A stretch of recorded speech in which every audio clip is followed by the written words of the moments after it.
Hi viewers, இது all is well தமிழன் channel. உங்களை அன்போடு வரவேற்கிறேன். இன்றைக்கி நம்ம ஒரு சிம்பிளான ஒரு ரெசிபி தான் பார்க்க போகிறோம். இந்த ரெசிபி பார்த்திங்கன்னா ஒரு கஞ்சி. இது நம்ம ஃபீவராக இருக்கும்போது இல்லை கொஞ்சம் ஒரு சிம்பிளான ஃபுட்டு எடுத்துக்கணும் அப்படின்னு நினைக்கும்போது இந்த ஃபுட்டு நம்ம எடுத்துக்கிறது கரெக்டாக இருக்கும். வாங்க பார்க்க வீடியோக்குள்ளே போகலாம்.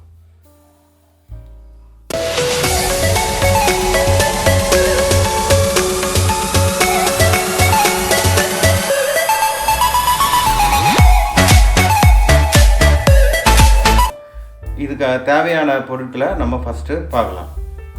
ஃபஸ்ட்டு நான் ஒரு 100 கிராம் நொய் எடுத்திருக்கேன், வாஷ் பண்ணி வச்சுருக்கேன். ரெண்டாவது ஒரே ஒரு கேரட்டு, ஒரு சின்ன பச்சை மிளகா, சீரகம், பெருஞ்சீரகம், ஒரு இலை, பட்டை, லவங்கம் வச்சுருக்கேன். ஓகேங்களா? இதில் ஒரு ஸ்பூன் எண்ணெயை ஊற்றிட்டு எண்ணெய் நல்லா காஞ்சதும் எண்ணெய் நன்கு கொதித்த பிறகு எண்ணெய் நல்லா காஞ்சிருச்சு. இதில் பட்டை லவங்கத்தை போட்டுக்கிறோம்.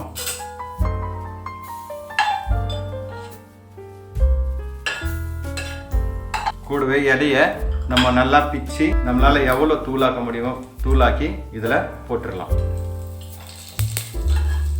போட்டுட்டு அடுத்ததாக சீரகமும் பெருஞ்சீரகத்தையும் ஆட் பண்ணிடலாம்.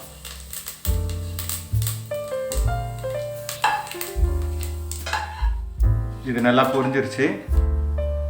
இதுக்கு அடுத்து பச்சை மிளகாவையும் கேரட்டையும் ஆட் பண்ணிடலாம்.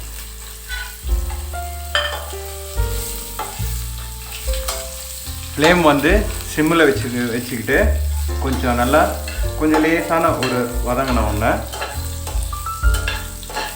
வதங்கட்டும். நன்கு வதங்கிய பிறகு அரிசியை ஆட் பண்ணிடலாம்.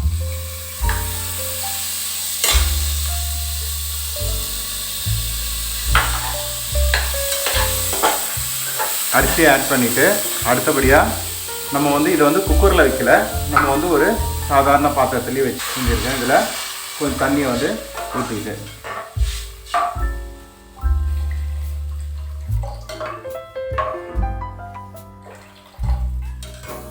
இது கஞ்சின்றதுனால இதுக்கு தண்ணி மெஷரிங்லாம் எதுவும் கிடையாது.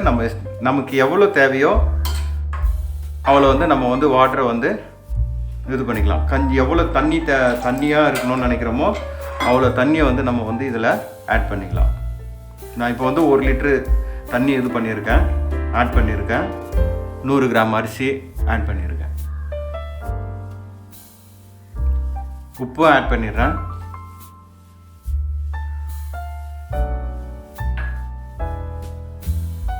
இது நல்லா வேகட்டும். ஒரு தட்டை போட்டு லேசாக மூடிடலாம்.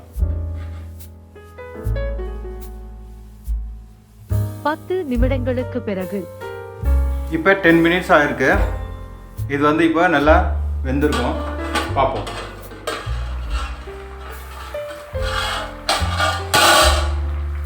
கஞ்சி நல்லா வெந்துருச்சு. அதே மாதிரி தண்ணியும் நமக்கு கொஞ்சம் தேவையான அளவுக்கு கரெக்டாக இருக்குது. இதில் இப்போ நமக்கு தேவைப்பட்டால் நெய் ஒரே ஒரு ஸ்பூன் நம்ம ஆட் பண்ணிக்கலாம். இதில் ஆல்ரெடி நம்ம ஆயிலும் ஊற்றிருக்கோம். ஸோ இன்னும் கொஞ்சம் நமக்கு அந்த நெய்யோடைய ஸ்மெல் நல்லாயிருக்கும் அப்படின்றதுக்காக ஒரு ஸ்பூன் நெய் ஆட் பண்ணியிருக்கேன் இதில். இப்போ ஸ்டவ் ஆஃப் பண்ணிடலாம். பாருங்கள், சுவையான சூப்பரான ஒரு கஞ்சி ரெடி. நம்ம இது காலையில் பிரேக்ஃபாஸ்ட்டுக்கு இல்லை உடம்பு கொஞ்சம் நமக்கு ஜீரணம் இல்லாத ஒரு லைட் ஃபுட்டாக எடுத்துக்கணும் அப்படின்னும் போது இந்த ஃபுட்டை நம்ம எடுத்துக்கலாம். நீங்களும் ட்ரை பண்ணி பாருங்கள் வீட்டில். தேங்க்யூ. நம்ம நெக்ஸ்ட் வீடியோவில் பார்ப்போம்.